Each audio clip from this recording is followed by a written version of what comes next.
primary ignition.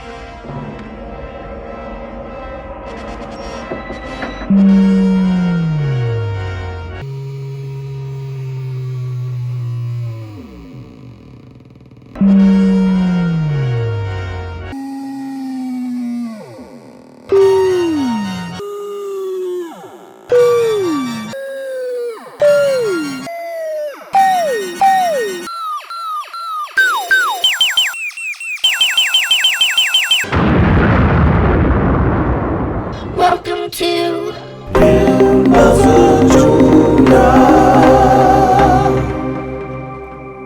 Mini synth build episode featuring the CD40106BE. Hey, there goes CD40106BE right now. What's up, 401? How you been? I'm alright. These two inverters still aren't working quite right. Still trying to get straight the end of this COVID thing, Oh, man. jeez, that's terrible. It's cool, man. You're always hip when you're a microchip. Good one. I got plenty more where that come And from. how's the chipset? Are they good? You want me to get them? Nah, that's really... No, No, you trippy. don't have to. Micro, silicon, get over here. Yo, yo, yo, yo, yo. Come on, come on, come on. What's up there, guys? How's school going? We don't go to school. We just slave for you humans. Ooh, well, yeah, shoot, I didn't really, I didn't... It's cool. It's cool though. It's like, it's fulfilling. I promise. Yeah, it is. Are you guys sure? Yeah, alright then, moving on. Alright. Get out of here, you little bit munchers. Get back to doing what he's doing. Now, bye, guys. So, 401, you want to come sit back here and commentate with me? Yeah, sure, man. Let me,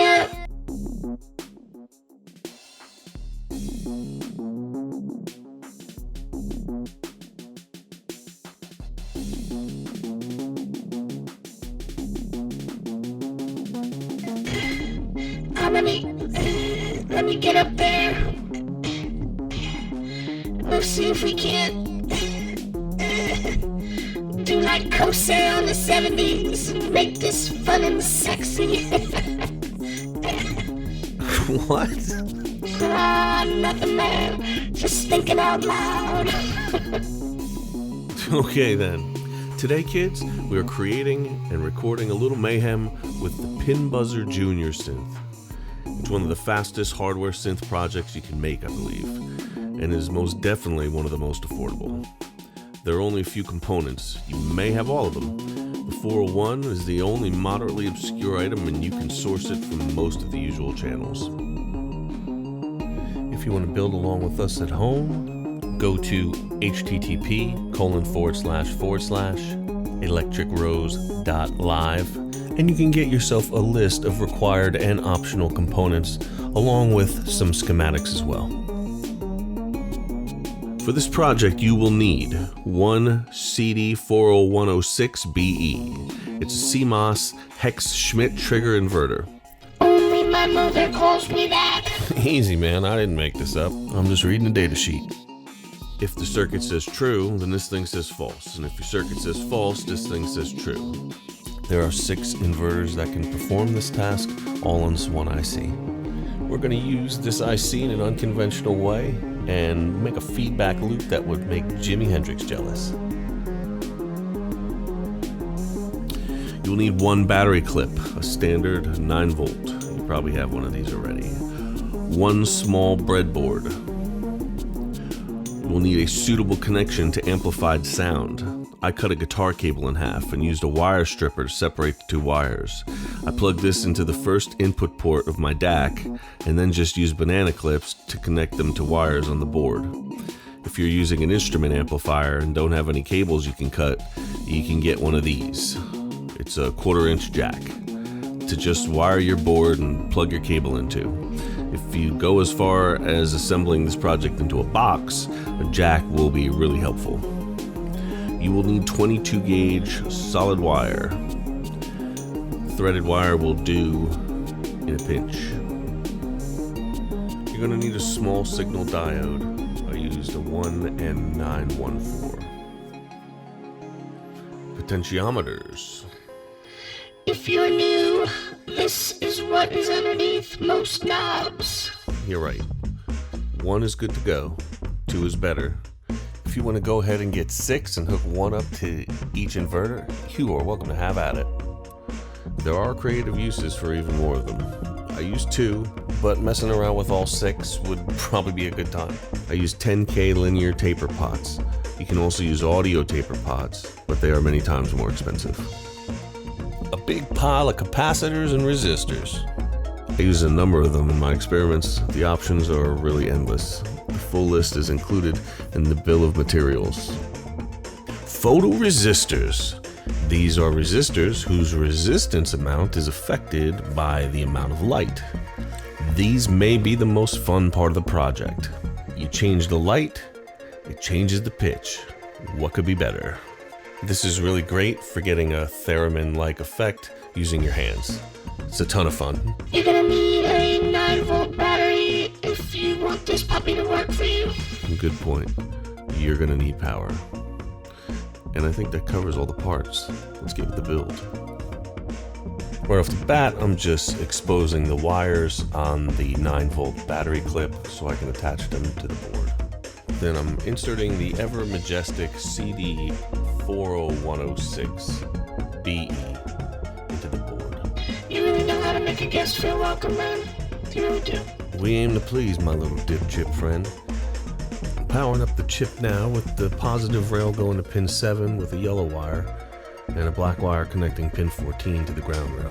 And now I'm adding the capacitor resistor combo that's going to create the feedback loop. The resistor goes between pin 1 and 2.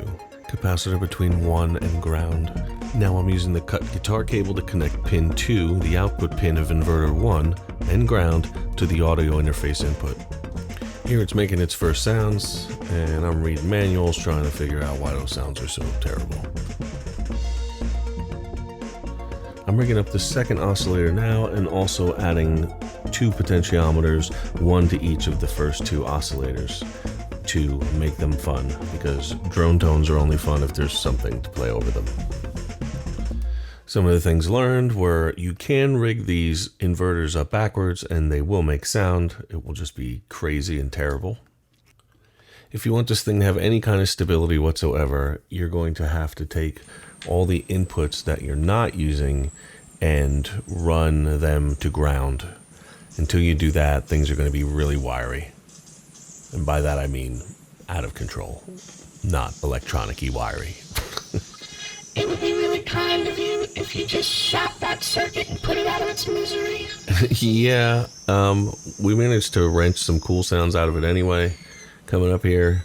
And the other thing is, what you're seeing is before I figured out those tips I just gave you. Now you can have all these things go into separate outputs. If you want to mix them all, that sounds crazy and fun, but you can also just mix them down right in your experiment here into the one channel by using 10K resistors on each output that you want to mix down into one cable the way I have it configured here, or if you're going to your amp, like a guitar amp. Make sure you experiment with the capacitor and resistor values that are connected to the inverters. They do a lot.